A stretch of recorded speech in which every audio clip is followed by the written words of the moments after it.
Hello, brothers and sisters. Hello from all over America. This is Reverend Dr. William J. Barber, the second co-chair of the Poor People's Campaign, here with my co-host today, the Reverend Dr. Liz Theo Harris of Kairos Center and co-chair of the Poor People's Campaign as well. Listen, we want you to stay with us today. We want you to hold on today. We got some serious work to do. As you know, this is Moral Monday, National Moral Monday. And it is on the day where we constantly deal with the misery, the meanness, and the madness of Mitch McConnell. We need to put pressure on these senators today. They're more interested in stacking the court than passing a stimulus. We have people from all over the country that are on. We need to be filling up these phone lines and shutting it down, not only in Kentucky, but around the country. We want you to be engaged. Go get somebody. Tell them to join in. We also have, and I want you to stay on, because we've got ways you can get involved, in peer texting and calling, helping to protect this vote, helping to maximize getting the vote out. We know we have to turn this vote out. Our campaign is clear that what we are for in terms of health care, for in terms of living wages, for in terms of voting rights, and we're against those things and those that would try to undermine those things. It's just too much lying going on, y'all. Too much lying, too much dying, and we got to do some more trying to change this situation and change what's going on. There's too much pain and too much hurt. Too many people who are sick, too many people who are sad, and it doesn't have to be this way. And we cannot be silent anymore. This is no time to be straddling the fence. This is no time to be timid. This is no time to be afraid. This is the time to have guts, to have backbone, to have strength, to have commitment. In fact, this is the time to sing and to work and to vote and to march with the clear attitude, ain't gonna let nobody turn us around. Ain't gonna let nobody turn me around. No, turn me around. No, turn me around. I'm gonna let nobody turn me around. I'm gonna keep on walking, keep on talking, walking on the freedom line. Ain't gonna let nobody turn me around. No, turn me around. No. Turn me around. I'm gonna let nobody turn me around. I'm gonna keep on walking, keep on talking, walking up the freedom land. Ain't gonna let no governor turn me around. No, turn me around. No, turn me around.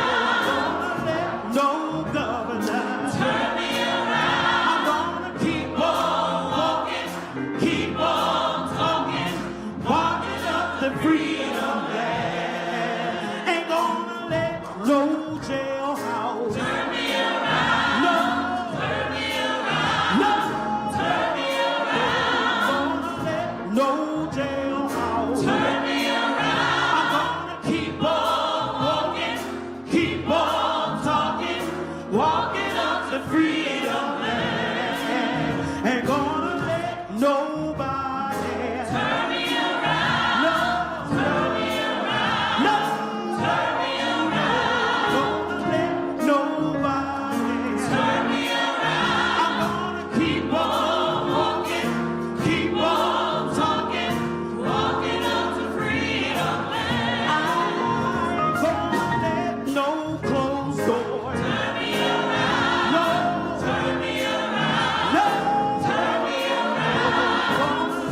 No closed door. Turn me around. I'm gonna keep on walking, keep on talking, walking up the freedom land. And right there, that's the voice of Miss Yara Allen, the National Theomusicologist for the Poor People's Campaign, a national call for moral revival and repairs of the breach.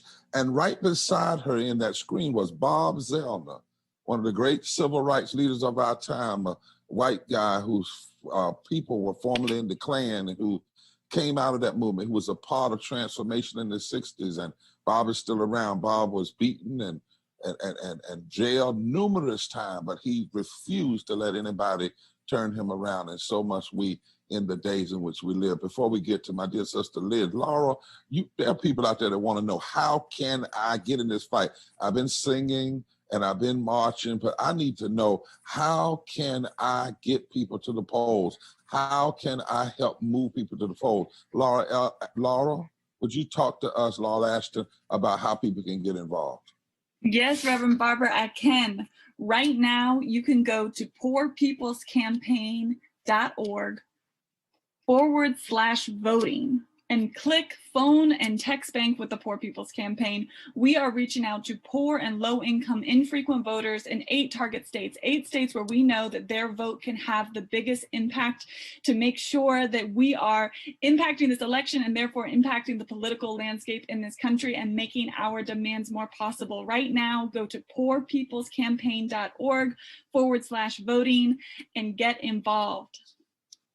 And Laura, I understand that there are probably thousands of people out there who are people of faith. I understand Reverend Cashmere is here with us today to talk about how people of faith, how clergy, regardless of your faith tradition, can be involved and engaged in using their position, their pulpits, their various means to, in fact, protect this democracy, but also push people to do more, mobilizing, organizing, registering, educating people to vote. Reverend Cashmere, talk to us about how people can be involved.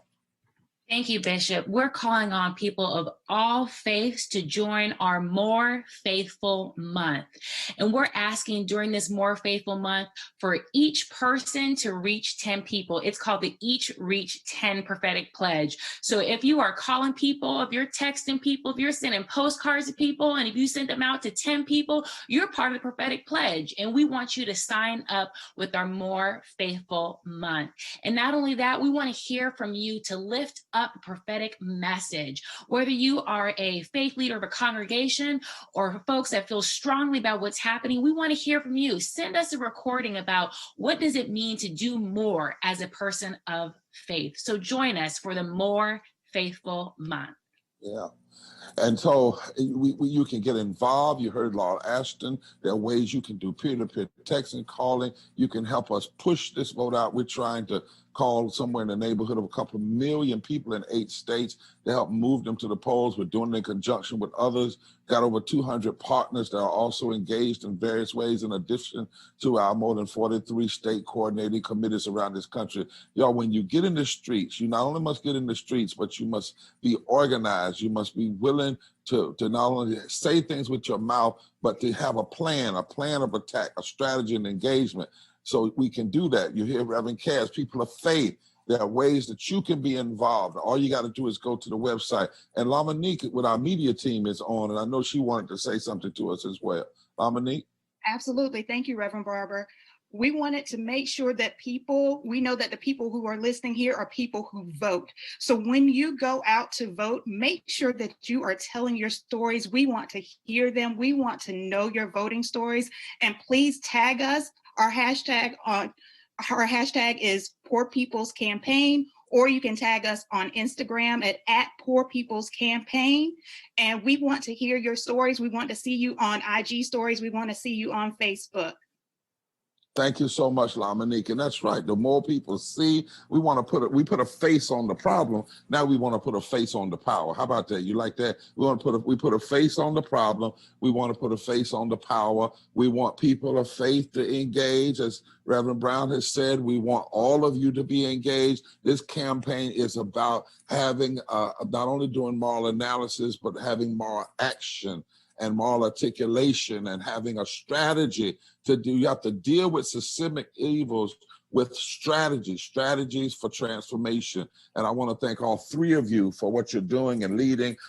Continue. Everything they said is up on the screen. You know exactly where to go. Tell some other people to come join you right now as we are in this Moral Monday today, as we're challenging the meanness, mayhem, and the misery created by Mitch McConnell and his folk in the United States Senate who are more interested in stacking the courts than they are giving stimulus and protecting the lives and the health of people. And we are going to make our voices heard on their phones, but also at the ballot box. Yes, we will. Now, y'all know we always got Brother Rob sitting in the cut. You know, when you do this kind of this, New Jack City DJ kind of Mall Monday, you got to always have somebody in the cut just in case, not only running the technology, but ready to take over at any time. So we've got him right there. And he's going to have a few words to say to you as we move forward. But right now, we want to hear from our sister leader, our shero. We know who she is, the Reverend Dr. Liz Theo Harris. If y'all look at her real clear, her eyes are set today. She ain't playing, y'all. She is about sick of this line and about sick of all this craziness. And she is on fire, and she's calling people out. And she does it with such a voice of credibility. So Reverend Liz, all over the country, folk want to hear from you now on this Moral Monday about why they should be engaged. Well, thanks so much, Reverend Barber, and thanks everybody for tuning in and turning out. We do need people to be making those calls, shutting down the phone lines at our Senate offices, at McConnell's office, because we do need our voices to be heard, and we know that they are being heard and that they're going to be heard today, throughout the weekend, and for sure on Election Day and all the early voting leading up to it. As folks probably saw last week, more than 8 million people have become poor in this pandemic. And that was on top of the 140 million people who are already poor and low income. That's on top of a growing sections of people who are one fire, one storm, one healthcare crisis, one job loss from deep poverty. And this is in the richest country in human history. This is with a Senate that has the means, that has the power to make it all better, to make it all okay, to have healthcare for everyone, to have living wage jobs for everyone, for protecting the votes of everyone. And so that's why we got to be here today. That's why we got to be out there organizing every day, because so many of our people are hurting. So many of our people are dying, and we can't have it. I'm really excited about all the folk that are from around the country that are joining us today, because we have powerful leaders, heroes and heroines that are really rising up, organizing, mobilizing, registering, and educating people for a movement who are going to push, organize until we win all of our demands, and push on this Senate, and push on all of our elected leadership, and push on our candidates to actually make sure that the issues and demands that we have are front and center. We know that who has the power to make things right in this country is when people who are impacted band together and organize, and that's what we're doing in this Poor People's Campaign. If you're not already a part of our campaign, please join, and surely please connect with that bit.ly link at the top of the screen and make those calls. Make those calls to all of our elected officials, to the folks in the Senate who have the power, have the means to make it right, have the power to make sure that everybody has health care, have the money to make sure that everyone has a just stimulus, that people have cash on hand, have money in their pockets, and don't have to be worrying about their rent, don't have to be worrying about how they're going to keep their lights on and their water on in a pandemic. These are not issues that we should be dealing with, and yet we are today. And so I thank you for Reverend Barber and everyone for joining us, because we're going to make sure that we make our voices heard, because as Ms. Yara Allen has taught us, somebody's been hurting our people. It's gone on far too long, and we won't be silent. Liz, I like exactly what you said. They have the power. It is not beyond their reach. We know that they don't even have to raise taxes. All they have to do is just do what's right. Even if you had to raise taxes, it's okay. I was looking at an economist the other day that says we shouldn't even be afraid of deficits in a country where we make our own money. Deficits for the furtherment of the society is good. Now, if you're just having deficits because you're giving tax cuts to the wealthy and putting more money in military, that's foolishness. But if you have a deficit because you build say an interstate system, or deficits because you build public colleges, or deficits because you engage in GI bills, things that we all did in the past, those deficits actually pay out dividends. They come back. And so today, we could have everything. You said everything. We want people to get this. None of this has to be. Everything we see now is man created. Even the way in which this pandemic is hurting us is man created. The fact that we're talking about stacking the Supreme Court and not passing a stimulus, all of that is created by politicians, by human beings, by the president, by Mitch McConnell. It does not have to be. I want you to hear what Reverend Dr. Liz said. But not only does it not have to be, we have the power to change it. Want everybody on this call to just write down 140, and every chance you get, say, we are 140 million. We are not a little small group of people. It's sad to say that there are 140 million poor and low-wealth people in this country, but since there are, then we ought to make our voices heard. And since we're 1/3 of the voting population, or at least 30%, almost a third of the voting population, and since there are 64 million of us that can vote and participate, and that's not even including moral leaders and advocates, 64 million, we ought to say that we are 64 million. We are not 64,000. We are not 640,000. We are 64 million, and it's past time. It's past time that we are not heard. Maybe they have not been calling our name, so our campaign, first we brought that up. Now what we're saying is make them hear you. Make them call your name. How do you do that? You engage. Today, get on these calls, shut down these phone lines. Then this evening, go to vote, register people to vote if they can still register, like in our state where you can register and vote the same day. But we need a massive, massive, massive turnout. This country has never seen 75% of poor and low wealth people vote and vote around an agenda. If it did, you could see fundamental shifting.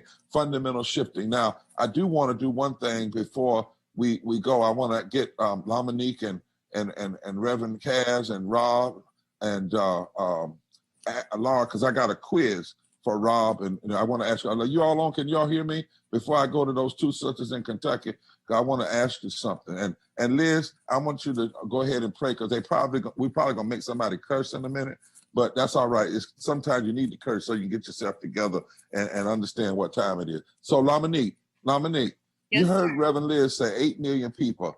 How many people a day is that have gone into poverty? Quick, first number comes to your head. How many?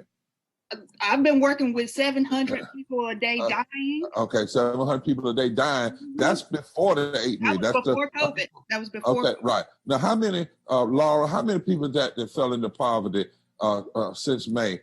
8 million is the number. How many a day?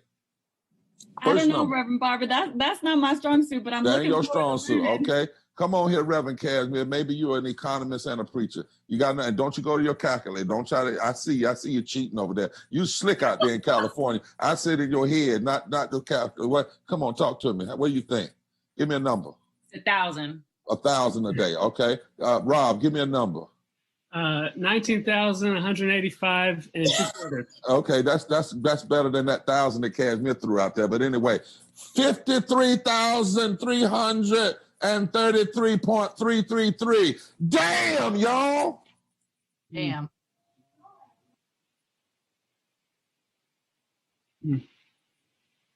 That's what we're talking about. Damn. When you have a Senate that doesn't act. That's what we're talking about when you have a president that is more engaged in lying than lifting people. 53,333 people a day, because that's 150. 8 million divided by 150. How do I get that number?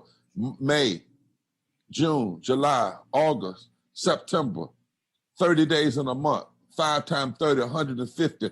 150, 8 million divided by 150. That's where we are, y'all, out there. That's where we are, those of you listening tomorrow Monday. And that's why you cannot stand down. That's why you got to get everybody you know to be engaged. That's why you got to talk to all your family members and anybody you know. This is not the time to stand down. It is the time to stand up. And there are two sisters that will stand up anywhere, anytime. I love them for it. Pam McMichael and Tana Fogel from Kentucky. They got all this started. You know, I thought I was through it tomorrow Monday, but then they said, let's do it, because Kentucky said we needed to call out Mitch McConnell and it is spread all across the nation. We love you guys. Mhm. You know, I know that's kind of sobering, but you know, I've been in that kind of mood lately as a preacher. You know, it's just, we got to tell folk the truth, Tyler. 53,333.333 people have fallen into poverty every day since May. What do you think we ought to be doing about that, Tyler? I think Pam needs to talk because I'm speechless right now. I'm really mad and I'm really angry. I didn't even know this total here, but I think there should be some advertisement around these totals. Just like when the candidates are running, they have all of these commercials. We should start flashing these numbers up there, and then some kind of public announcement. Do you know what these numbers stand for? Because that's bullshit. 53,000 plus a day. Okay, Kentucky, listen, I voted this morning and I need you. There is no way that this can happen. I'm an impacted person. I fell under the mass incarceration piece. I'm working with another group of people who are in prisons for child support. And then when they filed for the stimulus money, Reverend Barbara, Reverend Liz, and everybody that's on here to lift us up and to help us, the stimulus money goes to back child support, so they still can't even utilize some of that money to help themselves move up a little bit out of poverty. I remember when we first started this thing, they said we was down here partying with that stimulus money. Bullshit. Mitch McConnell, get your ass in gear. You 36 years. We are fed up. Kentucky, I need you to get to the polls. We were given our voting rights back. 170,000 Kentuckians that have felonies in their past. I need you get out and go vote. We will come and pick you up. We will do some kind of social distancing, sit in the back of the car, but we'll get you to the polls. We need you. Get on the line, call Mitch McConnell's office right now. 53,000 people a day are dying. What if there's somebody in your family? Get out and vote. Exactly Get out right. and vote. Exactly right, Tom. And you know, when you say that, when people are languishing in poverty, they may not die like tomorrow, but they are dying because of all that they don't have. And it doesn't have to be, y'all. And yes, we need to have a righteous indignation. Dr. King even called it an eternal hatred, eternal dislike for injustice.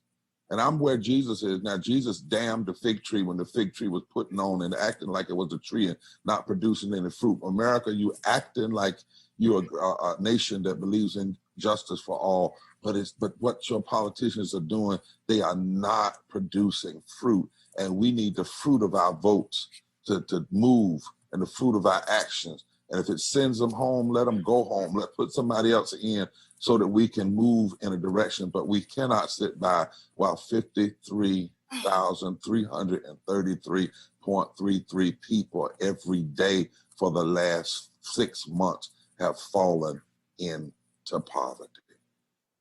Pam? Reverend Barbara, I'm also struggling for my words after hearing that number. Thank you. I hate living in a society that throws so many people away. I'm thankful to be in this movement with you and Reverend Liz and all the people on this call and across the country. There's so many people who, you know, I come from farming family and factory work. My mother lost her health way too soon, and we lost her way too soon from damage to her health in the factory. And I've just been thinking about her a lot today because so many people sit in those Senate chairs that don't care at all about working people, don't care at all about essential workers, don't care at all, and care only about their rich friends and get away with it.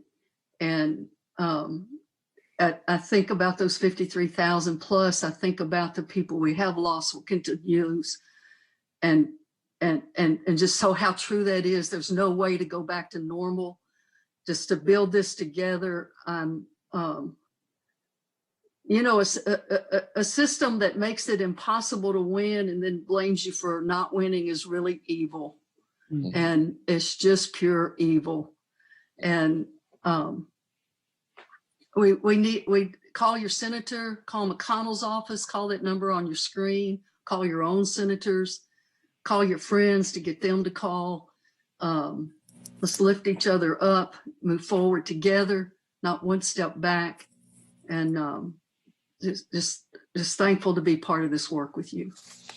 You know, Pam, I don't know what I would do. I surely don't know what a lot of people have said if we didn't have a Poor People's Campaign right now in this moment. It is needed more than ever, both in this moment and beyond. And maybe the 3 years we've been working together, Liz, the 20 years you've been working with all rehearsal. For a moment, we didn't know what's coming, but the divine knew it was coming. Maybe this is the very moment that we also say that 53,000 who have been moved into poverty every day, and that 140 million and that 64 million, that guess what? We have the power to change some things. The poor and low wealth people in Kentucky have the power to adjust the power that Mitch McConnell has. You have the power to determine where he is and where he isn't. And it's the same way all over this country.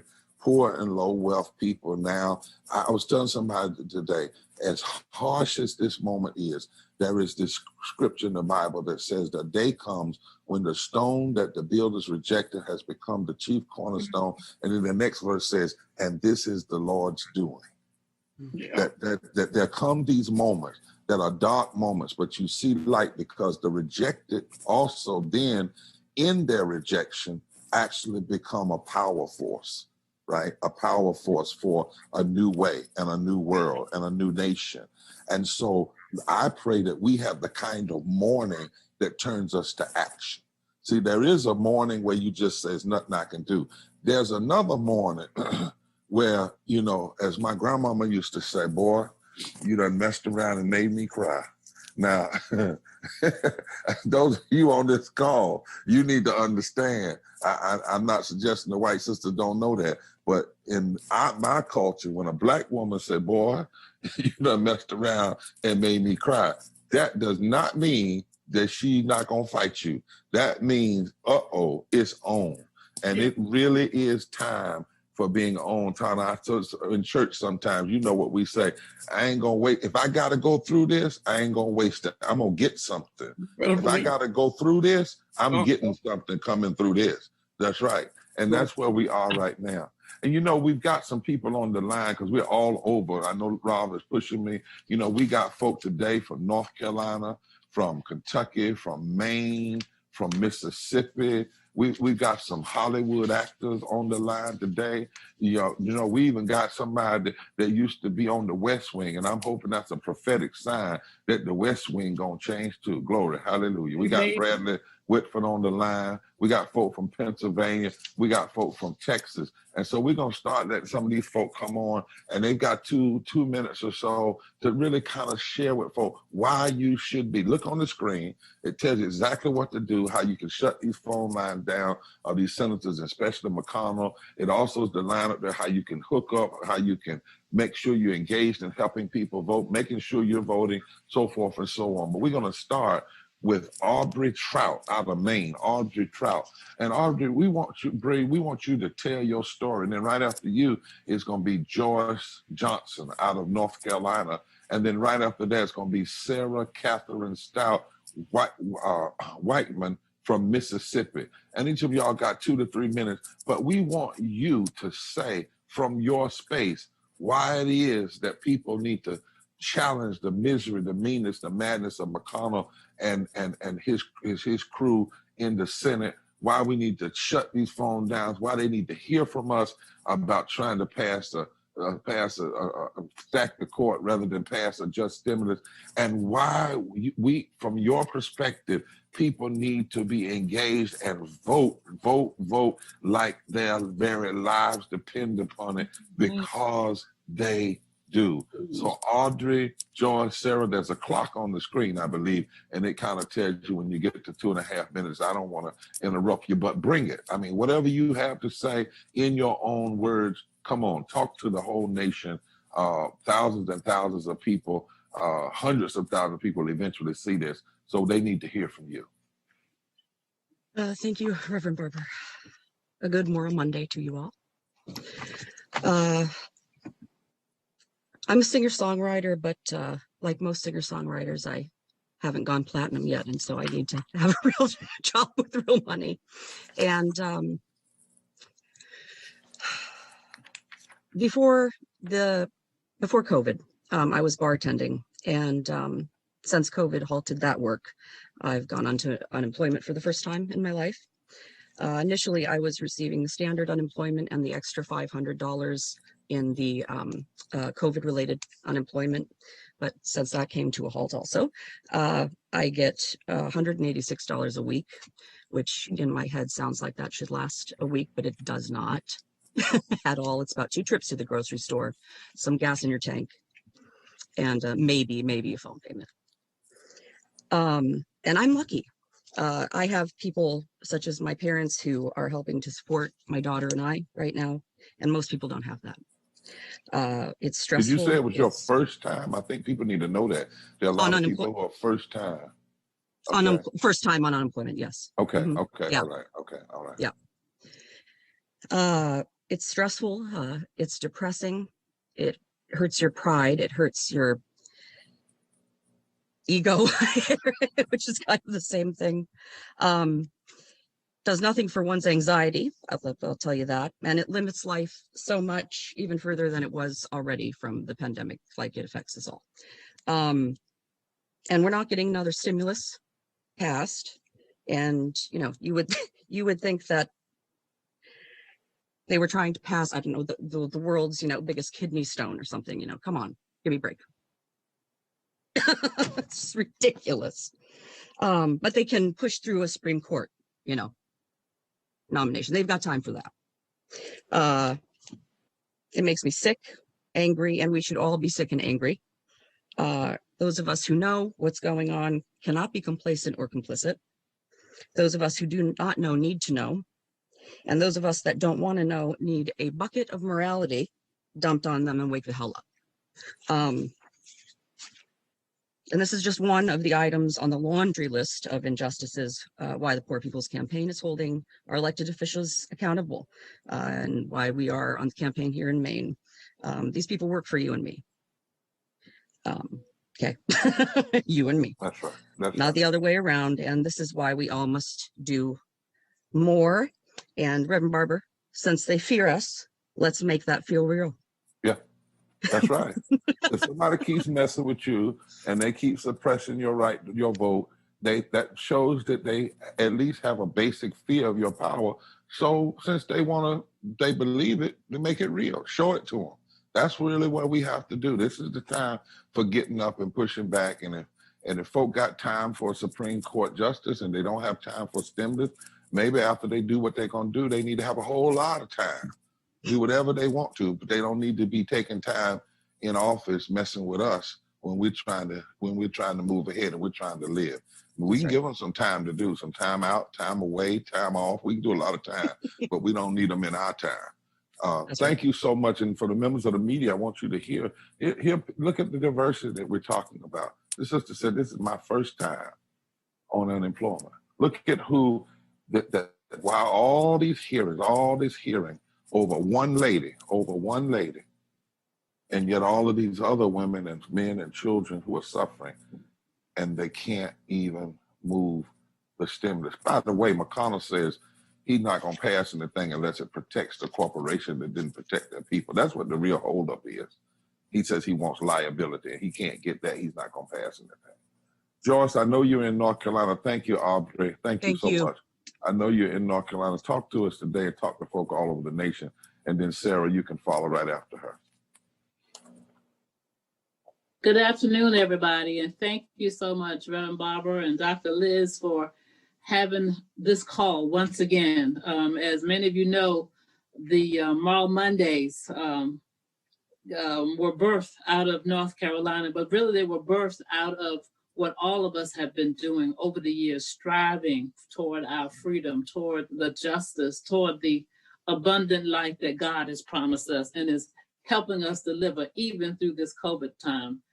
I'm proud to announce that as of 1:30 today, that over 1 million people have already voted, cast their ballots in North Carolina. There are over 7 million people who are registered to vote, but we are helping to drive people toward those polls. And one thing I want to share with the sister who just spoke, we are together. We are together, and we. This is good to look one another in the face. And yes, it's hard, but your journey is my journey, and that's something that we have been able to learn or relearn in North Carolina. That when we stand together, we can do many things. Together, we can actually move mountains. I'm talking mountains. We can move mountains, but alone we can't move anything at all. But we've been convinced that our problems are our individual problems. And that's one thing that I think that we have learned and are learning over and over in North Carolina, that we have got to walk together to make that difference. So you might recall that early voting was a victory that the people won in North Carolina and have had to fight for it day after day, but people are using it. I was pleased to ride around the last few days to just the different polling places, and people are getting out there and voting. We had the first souls to the polls Sunday voting yesterday. People are getting out and voting. That's because the people fought for it, and we are still holding on to it. We have, of course, as all of you have said, we're doing phone banking, we're texting, we're calling, people are writing things on the streets. Folk are still doing canvassing, but all the while, because we value our lives and those of our brothers and sisters, we're doing it safely, which means even as we pass out the nonpartisan voter guides, we're also passing out face masks, we're passing out gloves, we're passing out information about how to keep yourself safe.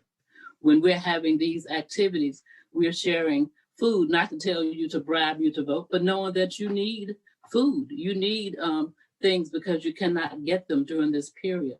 We are directing you to where you can get free COVID testing, or maybe there's even a free COVID testing event happening right as we have been doing this registering and getting people out to vote. On Saturday, the young people with whom we were working had an expungement clinic right near a large voting site that's mainly in the Black and brown community, and young people who have carried this burden of a felon, which impacts them economically, impacts their access to housing, to medical care and all that. So they got that information. We're told, you need to go and vote because your vote, your voice makes a difference. And you have to teach people why voting is important, because there's been so much falseness out here on the media, particularly the social media, that has confused people. So some of us have come together, particularly us Black and brown women, have come together across the state and said, just like Fannie Lou Hamer did, just like Dolores Horter is still doing, just like Ella Baker has done, we the women have got to add our voices in a particular way to bring our communities out. And that has been quite effective. We meet every Thursday. You're invited to come. It's not restricted by Zoom. And folk are teaching each other, people who've never done this work, who just like that sister who never faced unemployment, now understanding I've got to get out here and work with my sisters and brothers so as to do this work. And the Poor People's Campaign is so vital. Sometimes I think those of us who are part of it don't fully appreciate how important it is. Mm-hmm. But I tell you, being able to be connected throughout these United States and understand that people in Kentucky, which is where McConnell's from, people in Texas, people in California, in New York, in Virginia, my home state, that people are mobilizing, organizing, have registered, and they are, we educating, empowering our people. Hopeful. So don't give up that power of voice. And voting is one of those voices that you have. So I urge people to do whatever you know you need to do in the grocery store line, in the food giveaway line, or whatever like that. Encourage people to get out and vote, because as John Lewis said, we've got to vote, and we can't give up any power that we have, because we're fighting literally for our lives. Not just Joyce, our lives, but our lives more abundantly. And we can do it. And the Poor People's Campaign is a vehicle that we need today. Thank you so much for this opportunity. And I'm looking forward to seeing you on the next gathering. Joyce, I'm going to steal that from you. I'm going to give you the credit. But you just said something that capitalizes a whole lot of stuff. We can't give up any of our power. I want everybody to hear that. When folks say, well, voting this way, listen, when you fighting power that's unjust, whatever power God gives you that's just and righteous and so forth, you don't give up any of that power. That's why we say now we are 64 million poor and low wealth people that can vote. That power must be activated. That voice must be spoken. It's not the only way we speak, but we have to speak with every voice we have.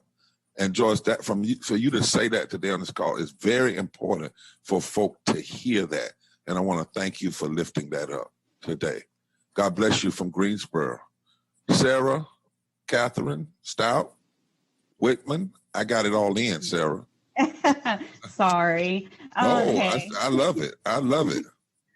All right. I'm a little nervous. I'm not really used to doing like public type speaking, but I'm with the Mississippi Poor People's Campaign. And the reason I got involved was because honestly, probably before January, I really could care less about politics. Like for some, I was either working, I have 3 children, I'm married. It was something that I really just didn't have time for, I thought. And then when COVID hit, we're a working class family from Mississippi. We're like so many other people in Mississippi. We basically live paycheck to paycheck. Every now and again, we were able to save a little bit of money and kind of put it away into a savings account. But when COVID hit, before we even had testing in Mississippi, my husband was hospitalized, and he's the breadwinner in our family. So for almost 6 days, he was in the hospital. He was almost intubated twice. He had to have an emergency surgery to remove his tonsils, which ended up swelling. He had infectious disease doctors coming in. He had blood drawn all the time. He was on strong antibiotics. I mean, it was intense. So for about 3 weeks, we knew he was not going to be able to return to work. So it did not take us long to even go through our savings. So by the time he even recovered, he had no job to return to. My husband does a lot of installation work as far as like office furniture. He works in hospitals, things like that. Everything was shut down. So there was no work. I wasn't working at the time either because childcare is just so expensive. It wasn't worth it for me to be serving or bartending at that time to pay to go to work. That's essentially what I was doing at one point. So it really opened my eyes because it put me in a position where I felt helpless. I felt hopeless. I thought I was going to lose my truck. I didn't know how I was going to feed my kids. And I decided right then and there that it was very important that I needed to speak up, speak out, start getting more people involved, start talking to my friends, my neighbors, my family that were not registered to vote, who were just like me, who did not care about voting, and say, hey, we're hurting ourselves. We need to speak up and we need to make these people work for us. They are there to do a job and they are not doing it properly. And, we are the people that keep society running. We are the servers. We are the workers. We are the builders. We bring you your food. We deliver your groceries.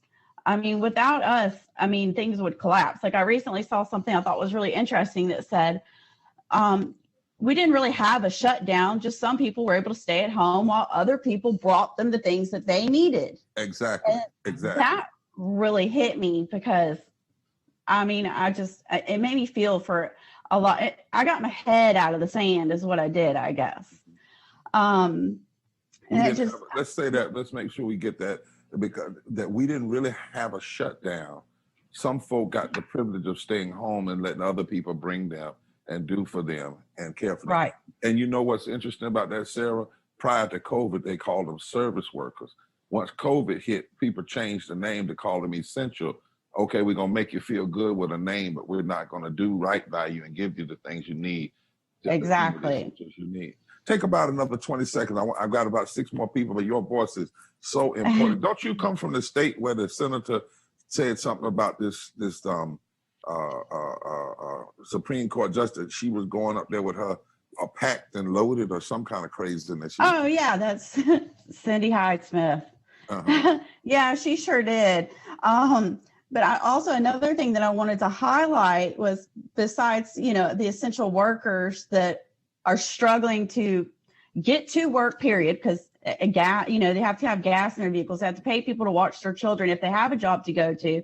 If they're not like us that are trying to survive on the $200 a week unemployment that my husband is getting, depression, anxiety, and drug overdoses are at an all-time high. I struggle with depression, and I was speaking to my counselor about it. And that was one thing that really also stuck with me here this past week, was realizing it's one layer on top of another on top of another. And there's so many of us that feel like we just can't get above it. But I feel like if we all stick together, and we get out and we vote and we link arms, and we can make a change. And I feel like we can get people in power that are going to do stuff for the people. And that's what we need to get back to doing, is for the people. Yeah. And when you say that about even the depression and the movement, when people were hurt and broken in the past, they knew that sometimes it is in the fight back that you get lifted up. The human spirit, sometimes when something is weighing you down, you have to choose to stand up to. That's what we do. But you choose to stand up within a community. And that's what the Poor People's Campaign is about. It's a community. And people are telling me all the time, and telling Liz, I'm so glad if we had to be born, we're born now. And if we had to be born and COVID and these things were hit and poverty was hit, we had this community, that we can, I think Yara said, I know justice is coming soon, but justice comes when we pray on, when we march on, and when we fight on. And Mississippi is another side of that, because I understand that Senate race in Mississippi is so tight, and nobody ever thought, that an African-American man running for the Senate against somebody like, what was her name, Cindy Hyde-Smith. Cindy Hyde-Smith, they didn't even think it would be anywhere. I think it's like within a point or less than a point now. That's huge. And guess what? In Mississippi, if something like 7 to 9% of poor and low wealth people vote who did not vote the last time, they can fundamentally shift who sits in the United States Senate and who sits in the White House. And so the South is rising, but it's rising with people like you and so many others. And so I want us to know the power that we have, We will not give in. We will stand up. And Sarah, look, don't you ever apologize for your whole name. It's beautiful. And we thank God for it. Thank God for it. Tell your husband we said hello, and we're glad that he was able to make it through and continue to fight. And we're all family now.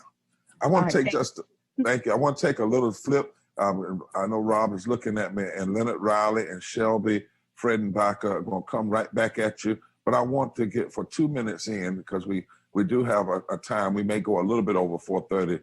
But Alyssa Milano, who's a dear artist and activist, y'all know her from the screen. And then Bradley Whitford. I just want the two of you all to come on back to back, as you all got tremendous followings and calling on your people to go to that screen, to make those calls into McConnell and shut down those lines and call people, and then get people registered and get people calling and get people texting and moving this vote out all over the country. Remember, there are 15 states in this country right now, not tomorrow, not the next day, 15 in this country where if just 1 to 19% of poor and low wealth people vote. Liz has done the numbers. She's double checked them twice. And it says poor and low wealth people can fundamentally shift the balance of power in this country.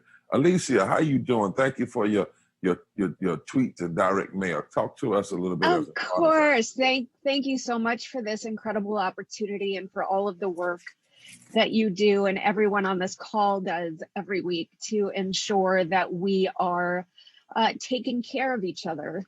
And I don't need to tell you this, but America is in crisis. And there's a public health crisis, which has left 215, thousand, I think that's what we're at now, of our fellow Americans dead. And there's an economic crisis. which has left tens of millions out of work. People are lining up for hours at food banks and wondering where they're going to sleep and how they're going to make rent. And 14 million children in this country are not getting enough food to eat, which is, I'm sorry, disgusting. And there's a moral crisis, which has left our nation reeling in anguish and anger over systemic racism. And yet at this very moment, at this defining moment in our history, when we so desperately need leaders to bring us together and to pass a bill to help people who are struggling, we have leaders who are in charge, who are more concerned with their own self-interests. And I need everyone who is watching to call their senators to demand that they pass a real relief bill and protect the Supreme Court. Because look, we're looking at healthcare is at risk, women's rights, immigrant rights, LGBTQ rights. And again, the numbers are staggering. And I know you were talking about before how there are 53,000 people who are falling into poverty every single day. Since May. Yeah, more than 10% of Americans live with food insecurity, and that's more than 40 million people in nearly 15 million households. And again, children remain the poorest age group in America. Nearly 1 in 6 kids live in poverty. That's right. Also, 5.5 million seniors are living in hunger. And of course, due to systemic racism, Blacks and Latinos are significantly more food insecure than both foreign and native born whites. So I so appreciate you using your platform and handing it off to me. And I just want to say we need an America where everyone earns enough money to afford rent, put food on the table, and set aside some savings for a rainy day, so that everyone can fulfill their dream of happiness and a happily ever after. And we need an America where people don't perpetuate these injustices of our past, but continue to march forward every single day. I almost just cursed. I'm sorry for that. More perfect. It's been that kind of day. Yeah, union. So please, everybody who's watching right now, please call your senators, demand that they pass a relief bill, demand that they protect the Supreme Court. And we need you to be safe, but we need you to vote. It is the most important thing that we could all do right now, because voting is how we protect each other. Voting is how we protect the most vulnerable amongst us. Right. So please, thank you so much, Reverend Barber and Reverend Liz and everyone who's on this call. You're all making a difference. And however I can be of service to you all and to our country, please don't hesitate to reach out. I think you all know where to find me. Well, listen, we thank you. We see you in your engagement on social media and beyond. And, it is important for all of us to be together. That's the key to the Poor People's Campaign. Liz is real clear to remind us we are all called to be ambulance drivers. And we're all together, some poor, some moral leaders, some activists, some advocates, some low wealth. In fact, the numbers actually, the startlingness of the numbers should actually startle us and push us into action. Because if you actually use what Sally Gupta Barnes has shown us, the so-called supplemental income measurement, it's over 50% of our children are in poverty and low wealth.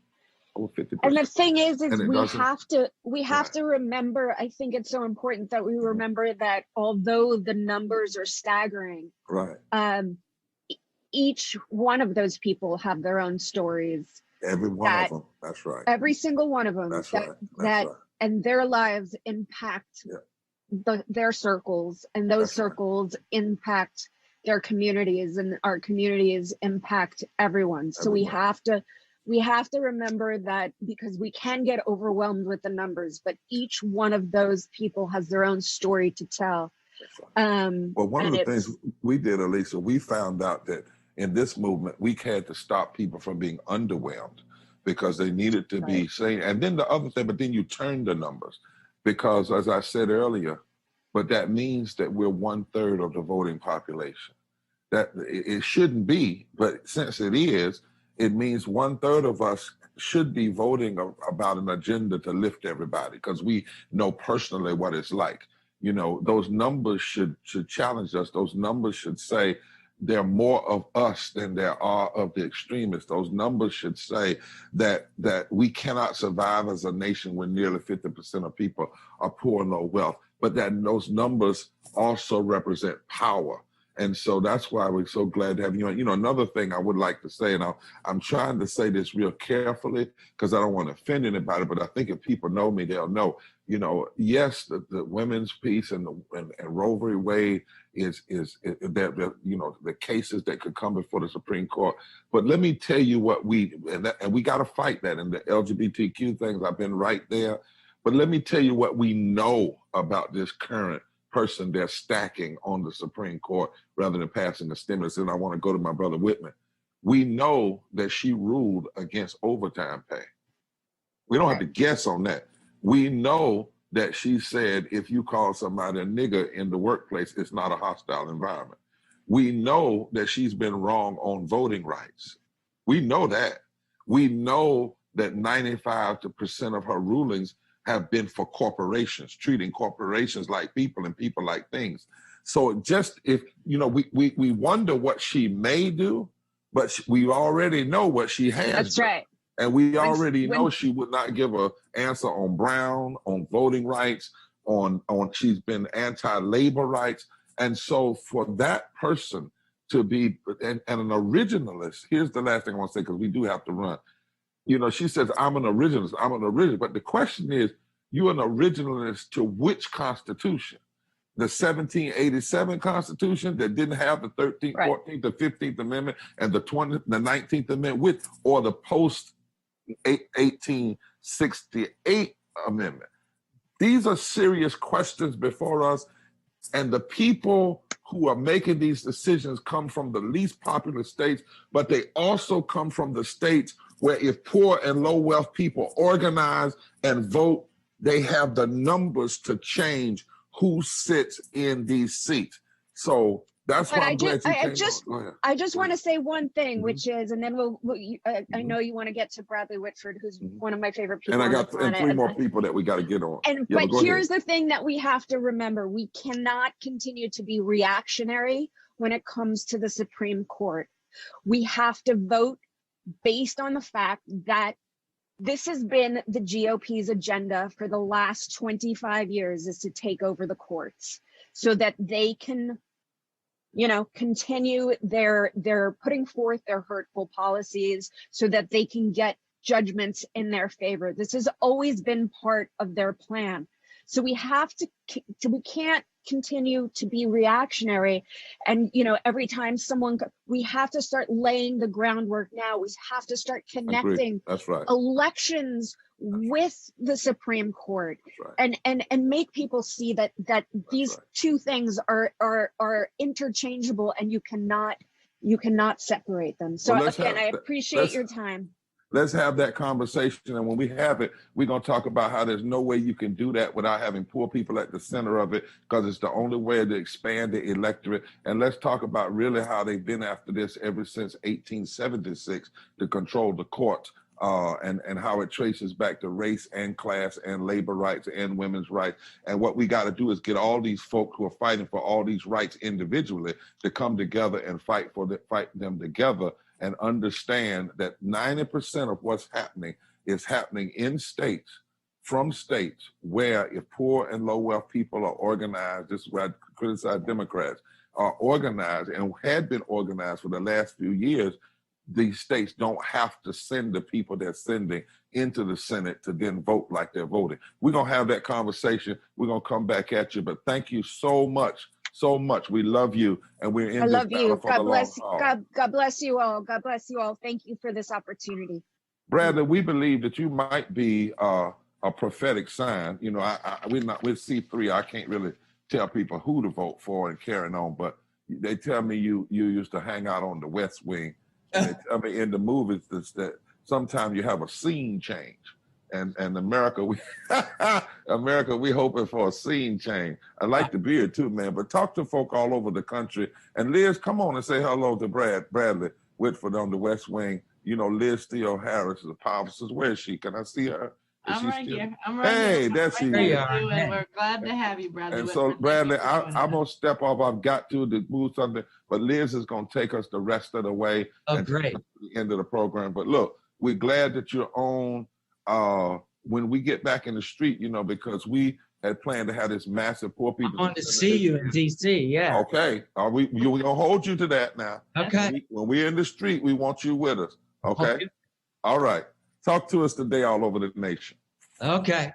First of all, I want to say to Sarah from Mississippi, not only do you speak beautifully and articulately, I think you should run for office. And and I think that you're an example. I think what you're feeling now is something in these disorienting times that is very important, and it's the idea that action is the antidote to despair. I was raised Quaker. I ended up being part of an Episcopal church community in California. And there's a guy there, George Regas, who said something that has really driven me through all my political involvement. And he said that politics is the way you create your moral vision. Governance is the way you create your moral vision. And there's a tendency, especially in the community where I come from, to think it's culture. And culture is incredibly important. But will and grace will not help you if you have a pre-existing condition.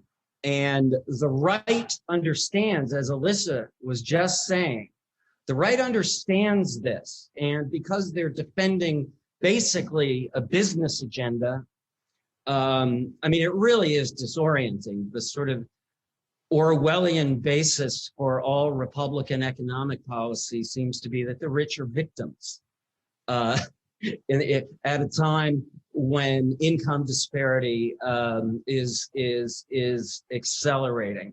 So I want everybody to engage. I want people to vote early. I want to do whatever we can. Clearly, Judge Barrett is someone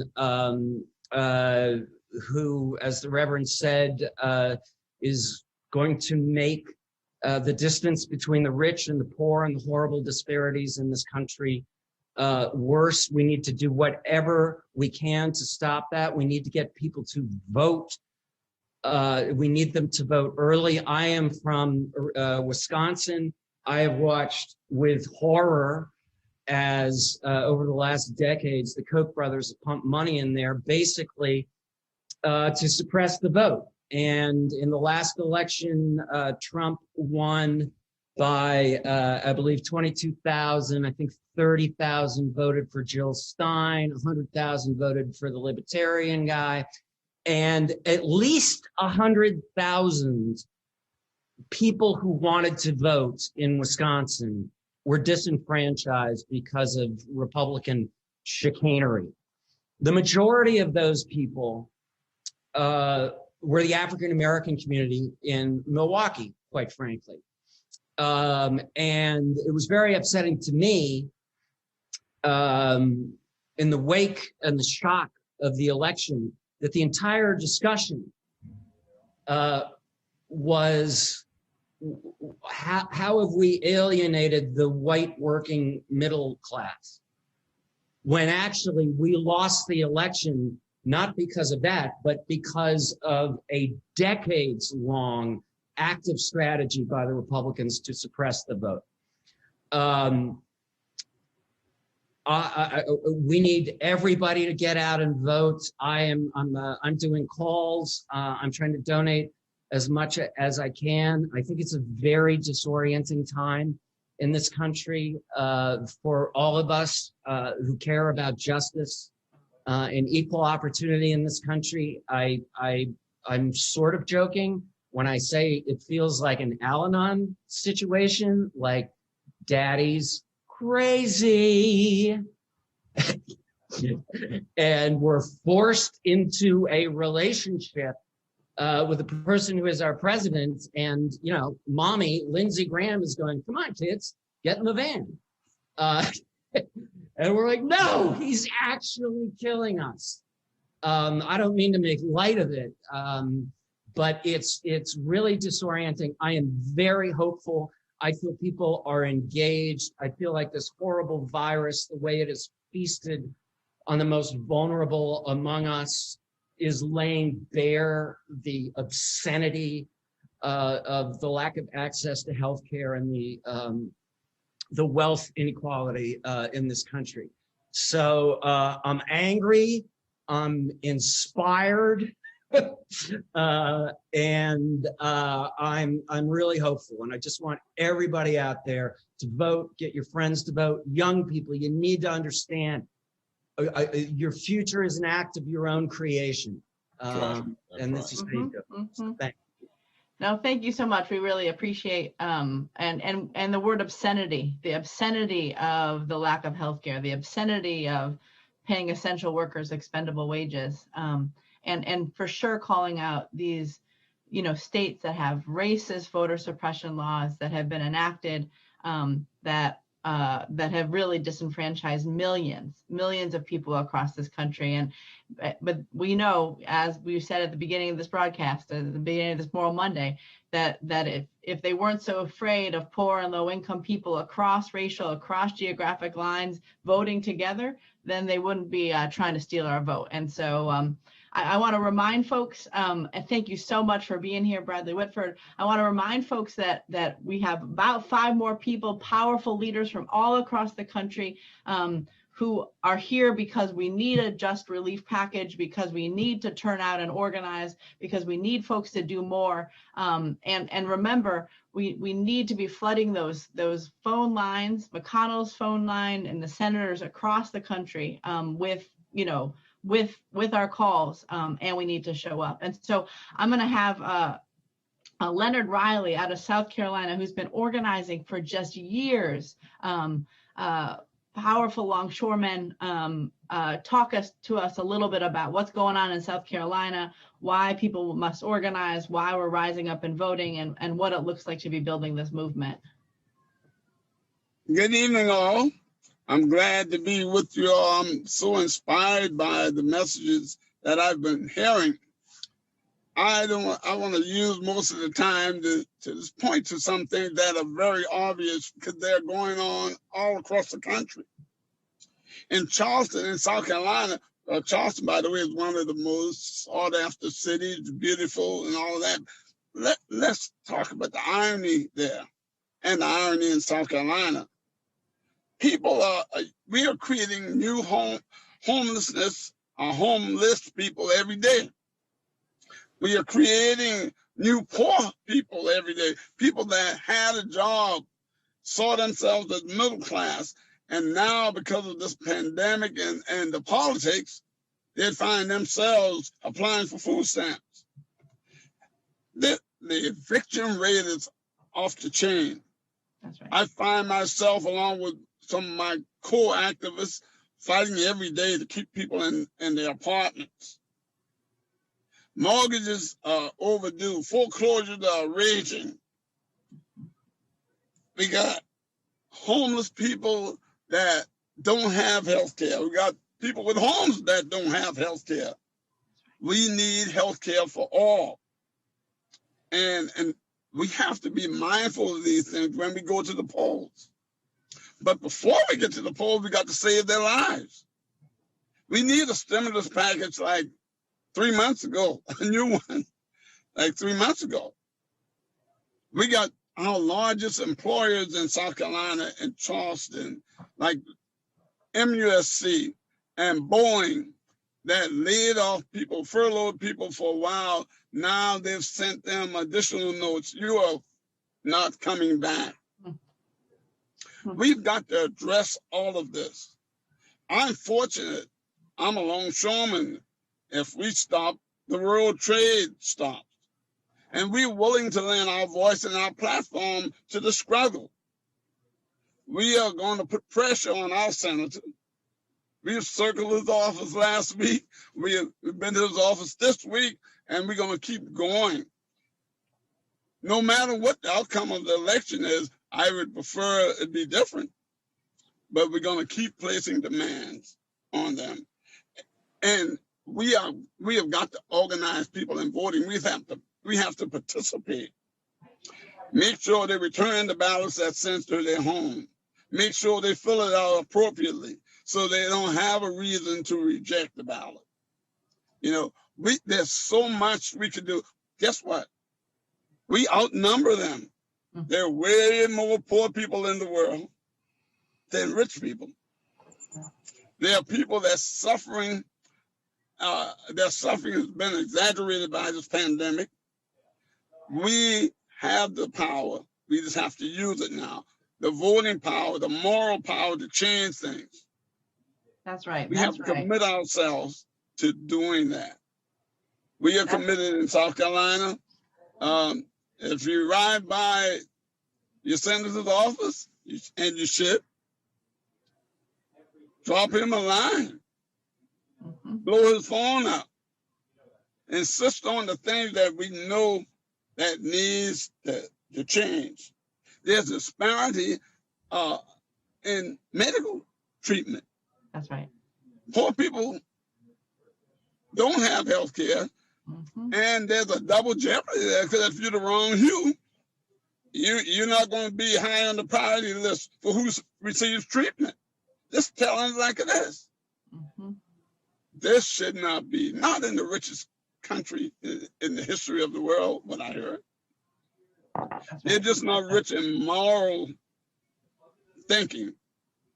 But we have the number. We can outnumber them. We can outpower them. We can outact them. And I'd like to drop one more thing. And there's a ton of things I'd like to drop. When this election is done,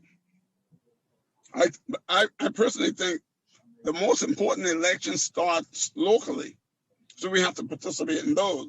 But when this national election is done, when it's won, and if anybody in there don't want to live by what has been democratically done, then it shouldn't be business as usual in this country for no worker. We should be, so if someone tried to derail this fragile democracy, because right now it's at a vulnerable point. If somebody's tried to bully the election, we should not be content, eat your dinner and then go to sleep and think about the job. It should not be business as usual. So I encourage us, we are powerful when we come together. Let's exercise that power. Let's tell Mitch and what's his first name? Trump, that it's unacceptable. That's right. The direction this country is headed. Thank you, and stay in the fight, stay in the struggle. We can win, and we will win. That's right. We can win and we will win. And the power of people coming together, voting together, mobilizing together. We're going to go to Shelby Fedrenbacher in Kansas. When Brother Riley was talking about healthcare, when he's talking about, all of these disparities. Shelby, will you tell us what's going on in Kansas and why you and your family are involved in this work? So here in Kansas, we still are one of the few states who has not expanded Medicaid. First off, we are in a healthcare crisis in Kansas. There are tons of people who are still not getting the care that they need. I'm 29 years old and I am still in the Medicaid gap where I cannot afford private health insurance, but I don't qualify for Medicaid. And because Kansas hasn't expanded, that hasn't been an option for me. In fact, throughout my whole life, the only healthcare that I have ever had access to was healthcare that was limited to life-saving measures only. And that was when I was a teen. I grew up in generational poverty, like my youngest childhood memories was, learning how to make ramen by myself because my mom worked 3 jobs, and explaining to my teachers why I wasn't getting sleep because I was cleaning things with my mom until midnight, like that was my life as a child. And I went on to get diagnosed with a number of uterine difficulties because I didn't get treated in time. I lived in pain and I suffered because we didn't go to the doctor unless we for sure were dying. And by the time it got to the point where I went to the doctor, they told me, you're kind of out of luck. Like you have these, deformities in your uterus, and it was just going to be a big problem. And it was a pre-existing condition, and that was when I was a child. And then for some reason, like some miracle, I guess, I went on to have 4 children as an adult. But last year I got diagnosed with stage 4 uterine cancer. And this was right before COVID struck. And I got told that I had about 3 months to come up with a $4,000 down payment, or else I would not be getting life-saving treatment for that cancer. And I don't have health insurance. And so that was the situation I was put in. And honestly, I resigned myself to die. And in the richest nation in the world, we should not resign ourselves to die because we can't afford to treat our cancer. Like, it's ridiculous. So I just was so depressed. I would look at my 4 children every day and just decide, I'm sorry, I'm just going to die as peacefully as I can. I don't know what else to do here. And I was very, very lucky that I had a community who pulled together a crowd-funded cancer treatment for me without me knowing. But not everyone gets that lucky. I was lucky. I had a community who was able to pull together money, and they were able to bring me a check to my door and tell me, no, girl, you're going to live. And then because of all of that, I got treatment right before COVID struck, and was told that if I, get COVID, I'm going to die because I just went through a year of radiation. I just went and got, a cancer treatment. And my doctor flat out told me COVID will be the final straw, and that for sure will kill you because we don't even know if the cancer's gone fully. And at 29, I'm forced to basically choose whether I'm going to go provide for my children and go to work and, hopefully not get COVID. So I hopefully don't die after trying to survive this cancer treatment, or whether I'm going to protect my health and stay home, but be in severe poverty more so. And so it's not okay to play politics with people's lives. And that's what our Senate here in Kansas is doing. That's what our Senate in the nation is doing. They're playing politics with our lives. They're denying health care when they are the reason we are in the positions we are in to begin with. They have not treated the poverty that's in our nation, and then that poverty creates pre-existing conditions, which create healthcare crisis that we can't get any help for, because the ACA getting repealed would take away any ability for me to ever get health insurance. And here we are then playing politics, That's right. That's right. And we said at the beginning of this gathering, we need this nation to mourn the situation you're in.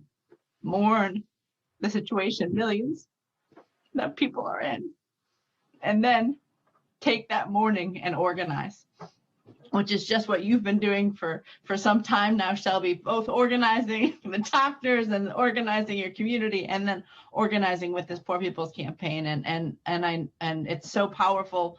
We know that we're the people who, our backs are against the wall, but we're pushing and we're organizing and we're fighting and we're going to win. And so I know also that when your story resonates a lot with who's coming next, Nicole Hill out of Detroit. And so Nicole, will you tell us why you're a part of this, why you're calling us to call our senators, call McConnell's office, and keep on rising up and voting and mobilizing and organizing. I think you're on mute though, Nicole.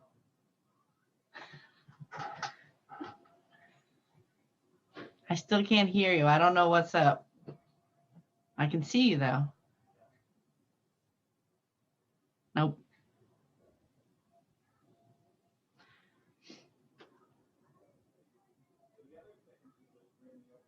I don't know. Nope, I still can't hear you.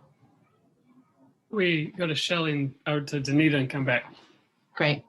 We'll work on it, Nicole, and then we'll, yeah. So Danita, you have someone's story to read from Texas, and if you could share how that resonates at the same time with all of these stories we're hearing. All right, Reverend Liz, I'm going to read a story in her own words, a statement in her own words, how the inactions of our state, local, and federal government are playing out in the lives of Texans. And her name is Shelley. And I'm reading Shelley's story because Shelley has a fear of losing a part-time job just to report on the atrocities that have happened to her and her family. COVID-19 hit my family hard financially, emotionally, and physically. In March, I lost my job as a contract therapeutic musician due to COVID-19. I had worked for these medical facilities for nearly 20 years. This was a huge blow financially. My husband is disabled with severe COPD, has limited mobility, and must be on an oxygen machine to survive. He has quite a few medical expenses each month. We've been able to survive because of money and savings. But by the end of the year, though, I'm not sure what's going to happen to us. In late March, my sister-in-law's father contracted COVID-19 and died from the disease on his birthday, April 1st. He was a precious member of our family.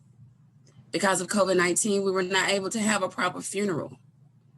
My sister-in-law contracted COVID-19 in late March and was very, very sick.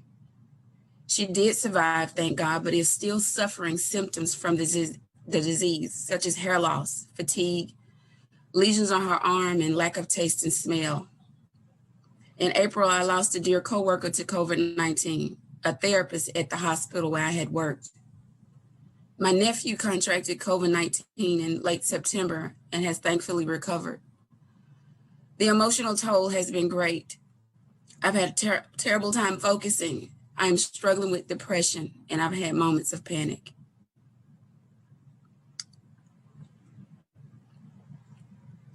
And so with Shelley's story and her statement, it resonates with everything that everyone has said here and discussed here. How in the richest country in the nation are people having to decide whether or not they go to work, feed their family, or avoid an illness that will probably bankrupt them.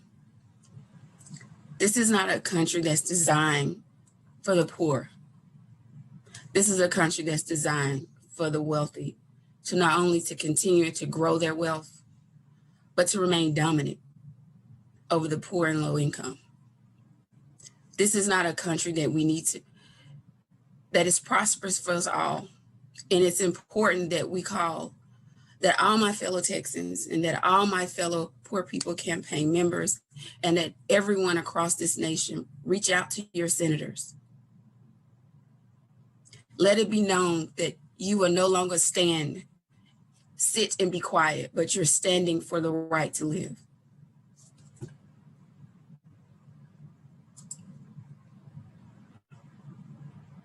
Thank you so much, Danita, and to Shelley for those words. Nicole, we're gonna go to you and hear what's happening in Michigan, how it's connected to what's happening in Texas, how it's connected to what's happening in Kansas and Mississippi and Kentucky, and we're glad to have you here with us. Can you hear me now? Yes, you sound great. Okay, good. Okay, again, thank you for having me, Reverend Liz, Reverend Dr. Barbara. I appreciate this opportunity as an impacted person to speak and hopefully get people who don't understand what's going on to really grasp the concept of what's really happening in America right now. I personally can attest to the fact that just since COVID, I've lost 15 people to COVID. And what shocked me the most was only 2 of them fit into that criteria of what they said were the people dying from COVID. They were over 60. Everyone else was 50 and under. And the youngest person that passed away from it was just 30 years old. And when I think about 53,000 plus people, I don't think I've met 53,000 people in 1 week, let alone one day. Just let that sit there and absorb 53,000 plus people dying per day in a country that touts and brags about being a superpower of the world and being one of the richest countries, if not the richest country in the world. And we just let people die by the wayside as if they're dispensable. We don't think about families, and just to fathom that, it blows my mind completely. I don't even know how to conceptualize that at all. It's just too far fathoming for me. And to sit here in Michigan and look at how the governor put in an executive order, and I guess I don't want to call them Proud Boys because I don't think they have anything to be proud of. I'll say terrorists, domestic terrorists, forced the Supreme Court or colluded with the Supreme Court into overturning her executive order, means that it's not just going to be 53,000 people per day dying anymore. That number is going to dramatically increase because all these people who were living with water insecurity in the Great Lakes states are now going to be getting shut off again, which means they're going to have water. They're not going to have running water in their homes. They're going to be subject to all types of waterborne illnesses, and they're doing it in the midst of COVID. How many more people have to die for us to be deemed valuable? We are American citizens. We are tax-paying citizens. We are hardworking people. I have not met any person in all of the work that I've done that was a directly impacted person that was not working as hard as they could to provide for themselves and their families. And it's shameful. It's downright shameful the way that our most vulnerable people are treated in this country. I have a father-in-law that has not seen a single solitary soul since March, and he's in a nursing home and he has dementia. He doesn't know if we forgot about him. He doesn't know what's going on because he's not capable of using a telephone either. Yeah. And it's beginning to get too much. And the thing is right now, I'm in the process of working with youth teams to get out the vote. And it frightens me because I meet people every day who have this nonchalant attitude of, why should I vote? My vote doesn't matter, or everybody else is voting. Why should I vote? Everyone has to get out to the poll.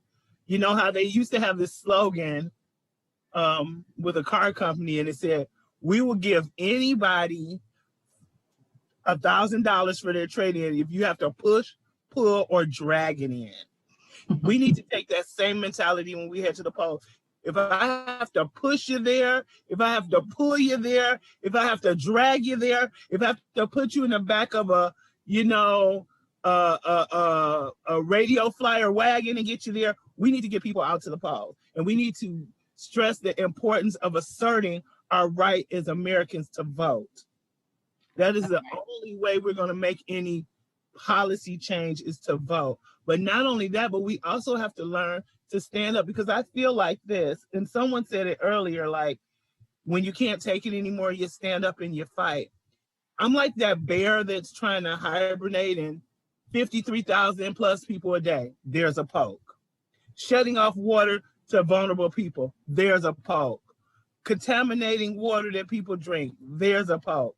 Not giving people a living wage. Another poke. I'm tired of getting poked. I'm ready to get up and start swiping. And that's what we heard it. We heard it from Nicole. We're gonna get up and start swiping, and indeed, we're gonna get up and start swiping. I mean, indeed, there's been 220,000 people that have died from COVID, and 53,000 a day fallen into poverty. What we heard from Reverend Barber and from others, you know, when you fall into poverty, you're way more likely to die. You're way more likely to get sick. It's the beginning of you know, more and more problems going on in our lives, and so we have been poked, and we are going to start swiping. You know, early voting has started in some places, and that's one way to swipe. Voting on election day is another way to swipe, and we thank you so much, Nicole, for joining us. We have one more powerful leader from the great Commonwealth, where wealth is not very much in common, of Pennsylvania, Terrell Turner out of New York, Pennsylvania. Will you tell us what's going on in Pennsylvania, why you're a part of this work, and why we need a just stimulus, why we need to be pushing our senators, why we need to be rising up and organizing and voting? Yeah, we need to push everybody that can be pushed, including each other. Here in Pennsylvania, in the midst of this global pandemic, something that's affecting our state and our country right now, and in the midst of it being an overall spike in Pennsylvania, we've had hospitals closed down, and you wouldn't believe it's happening until you see it happen. So in the midst of hospitals closing down, we had one in particular that converted over, once they moved, they converted to a COVID testing site.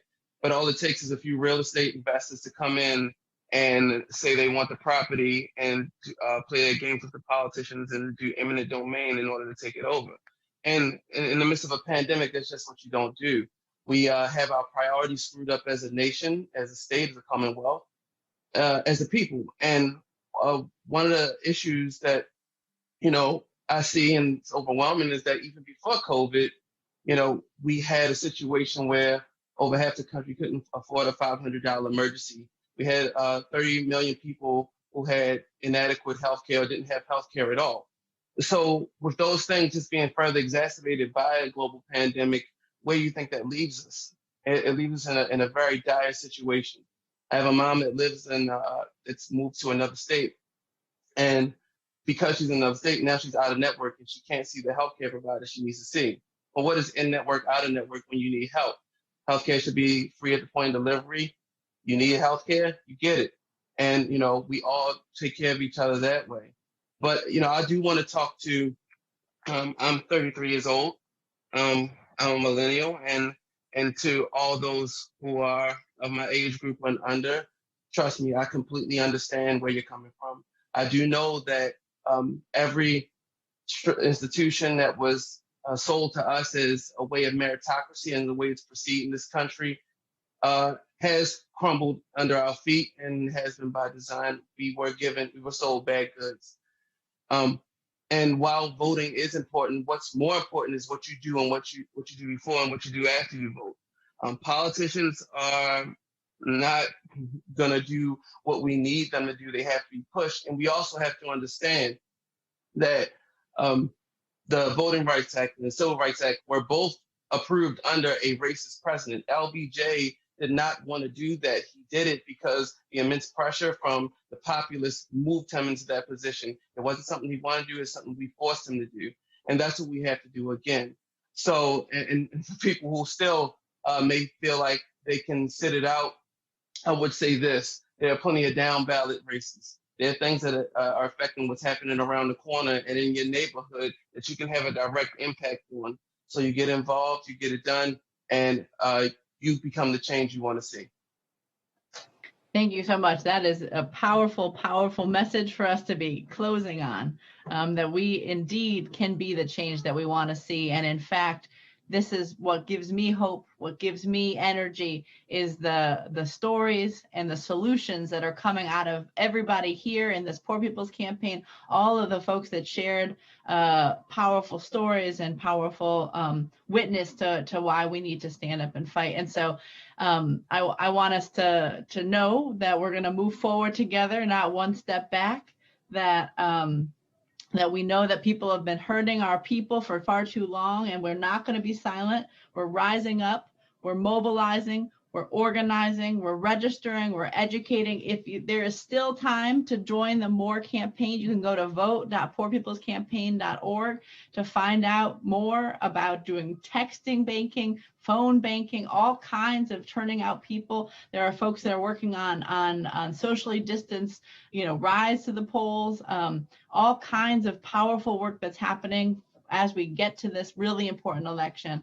We have folks that are doing poll monitoring, making sure that we're protecting the votes as they come in, as people try to go out there and make them heard. And indeed, we are still asking people, like Reverend Casimir put out at the beginning of this call, we need folks to be finding 10 and bringing 10 to the polls with you, taking a more prophetic pledge to do so. And so I want to thank everybody. We have powerful leaders that have been with us today. We're gonna close out with the song that we opened with, which is "Cause Ain't Nobody Gonna Turn Us Around." We're going to keep on fighting. We're going to keep on praying. We're going to keep on marching. We're going to keep on finding each other and community in each other as we build a powerful movement. So thank you all for being here. Make sure there is still time to call McConnell's office. There is still time to call your senator's office. If you don't do it today, you can do it tomorrow. You can do it the next day, and make sure that you're a part of this movement while we rise up and we vote and we keep on organizing a massive transformative change in this nation, because we know it's in the hands, the key is in the hands of poor and low-income people coming together with moral leaders and advocates and activists and artists and actors and everybody to make this power structure say yes. Say yes to healthcare, say yes to living wage jobs, say yes to voting rights, say yes to education, and no to all the things that are demeaning and degrading all of our lives. And so it doesn't have to be this way. And we know that we have the power to change it. And I hope that you're as inspired as I am by the leaders that have been with us today, because if folk here through everything, through all the loss, through all the sickness, through all the hardship, are able to still stand up and organize and come out and vote, then everyone in this nation that is eligible can. And so ain't nobody gonna turn us around. Forward together, not one step back.